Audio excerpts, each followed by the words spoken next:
Why do terrorists use suicide terrorism? What was the explanation given to the American people that led to the justification of terror and subsequent wars like Afghanistan and Iraq, particularly Afghanistan, this set of videos? Well, the explanation for terror attacks like 9/11 was a fanatical, random, nonsensical hatred of the West, Western values, free market capitalism, Western culture, and Western democracy. Here's some evidence of these things. George Bush said this numerous times. And then we're going to look at the strategic logic of suicide terrorism, why suicide terrorism was used. Uh, Here's an example of the speech from George Bush, which he says different iterations of this at different times, but basically they hate us for our freedoms. It's that there is a hatred created from radical Islamic extremism that causes people to kill and die in suicide terror attacks just because they can't stand the idea of Western democracies and American freedom. And so the explanation is radical Islamic extremism creates conditions uh, that cause terrorism to thrive, and then these regimes that harbor them also create this incubator in which terrorism can grow. Now that was the argument, and there is some validity to that. The Osama bin Laden, the Shah of Iran, the religious clerics of Islamic fundamentalism did constantly criticize the West, and often there were calls for jihad and things like this. However, that wasn't enough to get most people to join up and perpetrate suicide terrorism. George W. Bush, another quote from him, says, "These threats we face are global terrorist attacks. That's the threat. And the more you love freedom, the more likely it is you will be attacked." Let me move over my screen. So if you love freedom, you're more likely to die from suicide terrorism. That is the claim that is being made here. Secretary of State Colin Powell said before the UN, once again, we see terrorism. We see terrorists, people who don't believe in democracy, and that was what caused them to commit suicide terrorism. Lynn Cheney, wife of then Vice President Dick Cheney, made an announcement at the American Council of Trustees and Alumni in November 2001, saying, quote, "It was not only America that was attacked on September 11th, but civilization. We were attacked not for our vices, but for our virtues. In other words, we were attacked because we were so good, suicide terrorists couldn't stand it." And she makes America synonymous with civilization, so that here is a clash between civilizations, the Western and Christian world, and the Eastern, Middle Eastern, Muslim world. That is a clash of civilization itself. That is what is at stake. That is what the terrorist attacks were about. Going on. In a book, Dying to Win, the Strategic Logic of Suicide Terrorism, and also a paper by the same title in the American Political Science Review, Robert Pape follows a fairly simple methodology of counting up suicide terror attacks really since the 1970s and 1980s, and looking at the motives of what they were, and then characterizing what a terrorist looks like. And that really challenges the common notions of what is expected from the typical terrorist. Often they've been expected to be uh, losers, kind of uneducated, socially isolated, uh, radicalized religiously, but actually, suicide terrorists, as the paper shows, can be educated, secularized, westernized, and not particularly religious or devoted to the religion of Islam. He states in his paper that terrorist organizations are increasingly using suicide terrorism in order to gain major political objectives. So, not necessarily just to establish a caliphate, a religious uh, Islamic state under uh, Sharia law, but which was Osama bin Laden's goal, which is what ISIS was claiming to be the Islamic State, but to gain specific political concessions from Western democracies. And he concludes in his paper that the greatest predictor of suicide terror, of a society that will commit suicide terrorism, is actually not religion, it is not secularism, it is not education or lack thereof. It is not social isolation. It is not sex, whether one is male or female. It is not necessarily age. Terrorists, suicide terrorists come in all shapes and sizes, though there is a noticeable increase in uh, Islamic, Muslim male terrorism between the ages of 17 and 50. But why is that the case? Well, the greatest predictor of this is foreign occupation. The foreign occupation of any area can pretty much expect an increased likelihood of suicide terrorism from that region. And since the 1950s, really since the Cold War, in terms of bases, in terms of intervention, in terms of wars of regime change, in terms of sanctions, in terms of bombing, and in terms of support for oppressive regimes and dictatorships, this has been going on and supported and perpetrated by the United States government and the CIA and other branches of the US government, such as the Pentagon, the military. This has been going on for years and years and years, that Americans aren't even aware of it because we're geographically isolated. We're away from all this. And because there's been this foreign occupation of all the things I just mentioned, of these Muslim majority lands that they see as one peninsula, the Arabian Peninsula, and see as one holy land, we see a greater increase in suicide terror from Muslims because of the intervention in Muslim regions. So it's not just because they're Muslims that they become terrorists. Actually, the data shows that it's because of foreign occupation that they become terrorists. Why suicide terrorism? So the study documented suicide terror attacks since 1970s. In the 1980s, there were 31 terror attacks, suicide terror attacks. In the 1990s, there were 104 suicide terror attacks, so there's this increase. And then it jumps up a lot. In 2000 to 2001 alone, there's 53. So it's just between that 1 year span, not the decade. Then in 2001, there are 348 suicide terror attacks. What may surprise people is that the world's greatest leader in suicide terror is not from Islam, fundamentalists. It's not from Muslims. It's actually from an atheistic group that most people have never heard of. I had never heard of before reading this study.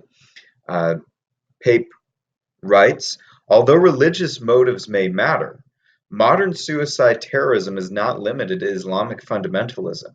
Islamic groups receive the most attention in Western media, but the world's leader in suicide terrorism is actually the Liberation Tigers of Tamil Eelam, a group who recruits predominantly Hindu Tamil population in northern and eastern Sri Lanka, and whose ideology has Marxist-Leninist elements. The LTTE alone accounts for 75 of the 186 suicide terror attacks from 1980 to 2001. Even Islamic suicide attacks, groups with secular orientations account for about a third of these attacks. So even the Islamic or Muslim terror attacks have been for secular political motives rather than religious motives. At least a third of them were. So the Tamil Tigers are actually up until recently, the leaders in suicide terrorism, but we never hear about them because there's no attention paid to them because they had no influence really in the United States, on the United States in any.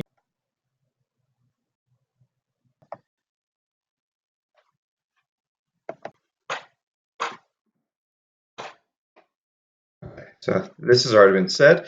But if you ask most people who are the Tamil Tigers, they won't hear of them. If you ask people about suicide terrorism, the war on terror, or things like Al Qaeda or ISIS, they've heard these names before, right? Okay. Before the 1980s, suicide terrorism was not unheard of. It was pretty rare. It doesn't come up a lot. It's a tactic that is fairly new in terms of the frequency of which it is used. Suicide terrorism actually follows a strategic logic. It's not random at all. And the purpose of suicide terrorism is to coerce a target government to change policy. Basically, it's to coerce modern liberal democracies to change with regard to their current policy towards a regime, an area, to leave somewhere, to give concessions, to force them to do something. It's a major act of propaganda. The conclusions drawn from this study is that suicide terrorism is strategic. It has a specific political goal in mind. So for suicide terrorists in 9/11 or Al Qaeda in general or ISIS or other groups that commit suicide terrorism, they have a specific goal and they usually state it. Or you can think of attacks that have happened in the United States. Like the shoe bomber, different things like this, why they said they were doing these things. And usually they'll state either removal of America from the American military and government presence from the Arabian Peninsula, which includes all of what we would call the Middle East, the ending of America's support of oppressive regimes and dictatorships, the removal of bases, which are seen as an occupying force, the killing of civilians through sanctions or bombings, which that motive increased after the Afghanistan and Iraq wars of 2001 and 2003. So these are the type of motives. And then the support for Israel. All of these, now, whether or not these are things we should be doing is not the discussion right now. But these are the reasons that are stated, that are tangible political reasons that are stated for why suicide terrorism is used. It's also, too, to coerce modern democracies to make concessions to national self-determination, meaning they don't want to be intervened on by a foreign country that's overpowering them or overawing them with power. So the suicide terrorism, since the country or the group is not able to take on, obviously, the U.S. military itself or any other, large scale national force. They do these attacks against civilians because it provokes attention to the issues. Although in the United States, it has not really provoked, even though the terrorists have been clear with what their motives are. Our motives are, we're told, are that they hate us for our freedoms. They hate us because of how good we are. They hate us because of democracy. When actually they've stated several other reasons for why they're committing suicide terrorism. And whether or not we agree, disagree, or understand them or think we should understand, we have to at least know what their reasoning is for suicide terrorism in order to rightly combat it. If we're just told something like, oh, well, they just hate us because of democracy, that's not really the full story. And it means we're going to make a wrong diagnosis and thereby make a wrong cure. And also, number three, suicide terrorism works. It does provoke, a medium level of suicide terrorism does provoke concessions. It's been seen. Now we say we don't negotiate with terrorists, but it does uh, provoke this uh, somewhat negotiation, not in an official way, but it was seen that after some concessions had been made in certain areas, that suicide terrorism stopped because there was nothing to fight and die for anymore. And then four, a medium level of infliction on civilians. Suicide terrorism, they commit atrocities. No one's denying that, but they don't go for uh, mass death on the size and scale that would be greater than thousands of people. 9/11, of course, is a huge amount of death and American civilian death that's very shocking. However, it's not on the scale of tens of thousands of people. It's rarely on that. It's usually something that's of a smaller, more medium level nature of death that provokes that attention, and it's actually more effective because thousands of people, tens of thousands of people die. For some reason, that doesn't have the impression left on our mind as 20 people dying in something like a terrorist attack, or think of a school shooting or something like that. It's a different level of attention that's given to those things. Colin Powell said in 1983, he expressed this logic, he gets it, or he got it in 1983. Colin Powell commented on the reaction of others after the U.S. bombing of Lebanon. He made no comments about the reactionaries hating American freedom. He wrote in his book, the USS New Jersey started hurling 16-inch shells into the mountains above Beirut in World War II style, uh, as if we were softening up the beaches on some Pacific atoll prior to an invasion. What we tend to overlook in such situations is that other people would react much as we would. So imagine, which Colin Powell is saying, imagine if your area was being attacked, bombed and shelled, and you were under the threat of death, not knowing if you were going to die. Maybe family members are dying or being severely injured, bodies being ripped apart by these bombs, and how you would react to that. You wouldn't attack back because you hate the person's ideology or freedom necessarily. You just would want vengeance for what had been done to you as an individual. And Colin Powell is acknowledging that.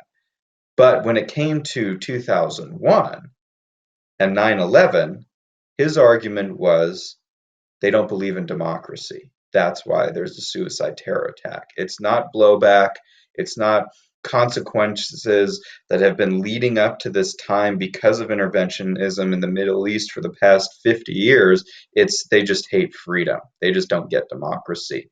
And therefore, they're willing to kill and die for these things. And all the governments of the Middle East are willing to support them. Jimmy Carter also recognized this in 1989.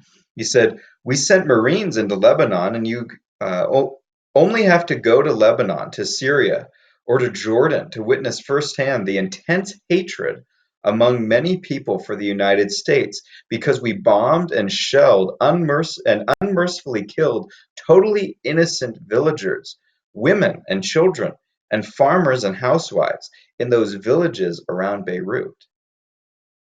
So Carter recognized a hatred for the United States because of the US government murder of civilians, which was a tangible thing. The murder of civilians through either sanctions or bombings. This is a tangible reason that Osama bin Laden was able to message to people and gain sympathy rather than have as much pushback for, well, we just hate Western culture. Western culture is immoral. Islamic clerics have been saying that and criticizing Western culture for years, but it wasn't enough to get Muslims uh, activated to suicide terrorism. It was those type of claims of the deaths of civilians and to remove the Americans from the Arabian Peninsula that actually was more powerful with people. The Department of Defense, 1997, did a study that says historical data show a strong correlation between U.S. involvement in international situations and an increase in terrorist attacks against the United States. So the government in 1997, 4 years before 2011, 2001, September 11th, the government recognized the connection between interventionism and increased terrorism. This relationship was recognized by the US government. Yet when 9/11 happened, the first message out of the gate given to explain to the American people is not, this is a reaction to our policies that have been happening, and an either explanation of why those policies are necessary or rethinking and introspection toward those policies. What was given to the people was, they hate us for our freedoms. Even though the Department of Defense was saying this years before. We can look also at terrorists in their own words, but we'll look at that in another video. So the point is this. One, what is the greatest predictor of suicide terrorism? It is foreign occupation. That's the greatest predictor of suicide terrorism in a region, foreign occupation. What was the message after 9/11 that was given to the people of America to explain and bring them to account for 9/11, to give them sort of a narrative to understand the events? It was that they hate us for our freedoms, and because of how good we are and our virtues, that the Islamic world, through radical Islamic terrorism, has now made a war on the Christian West, which will be a great war of civilization. And that they don't believe in democracy.